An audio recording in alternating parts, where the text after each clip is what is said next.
Imagine checking your network logs one morning to find that millions of computers around the world had been quietly hijacked overnight.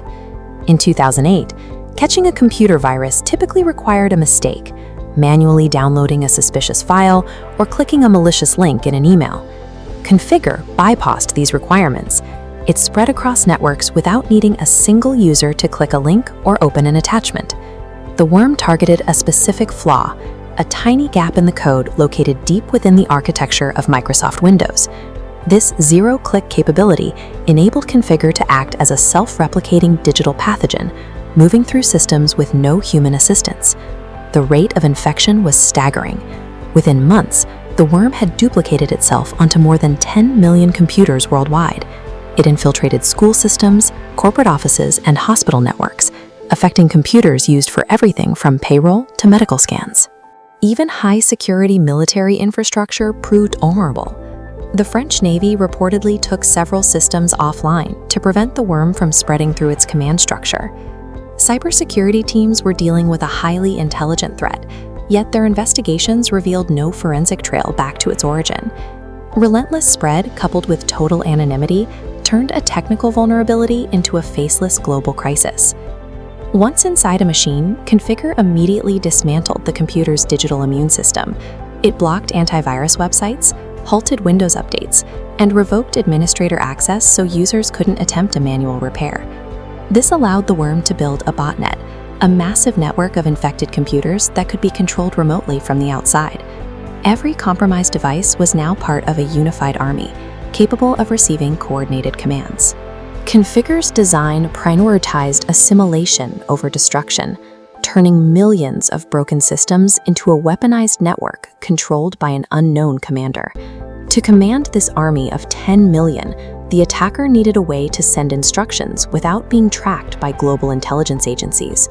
Conficker solved this by generating 50,000 random domains every day. Defenders had to correctly guess and block tens of thousands of secret meeting points.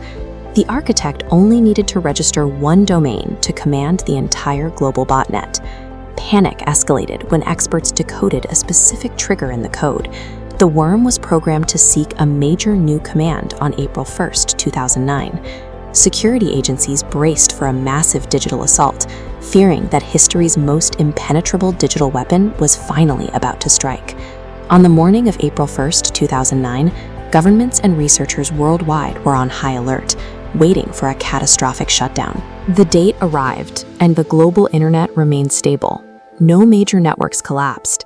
The worm simply downloaded a minor code update and returned to its dormant state, staying hidden within the millions of systems it already controlled. This left the creator's identity a complete mystery. Investigators still don't know if the worm was a nation-state weapon test, a criminal enterprise, or a digital tool that was never fully utilized. The April 1st deadline ended with an unsettling reality. The architect behind history's most sophisticated digital weapon had vanished, leaving their motives a permanent mystery. Conficker shattered the illusion that global infrastructure was inherently secure. It led to a permanent change in how the tech industry operates, making rapid software patching and vulnerability management a mandatory part of modern maintenance. Traces of the original code still occasionally surface on outdated systems today, existing as a digital ghost of the 2008 epidemic. The most dangerous cyber threats often stay hidden, persisting as silent, dormant infections that wait within the network. While the original worm is old, the next pathogen is likely already waiting for a new vulnerability. Update your systems and subscribe for more deep dives into the hidden history of cybersecurity.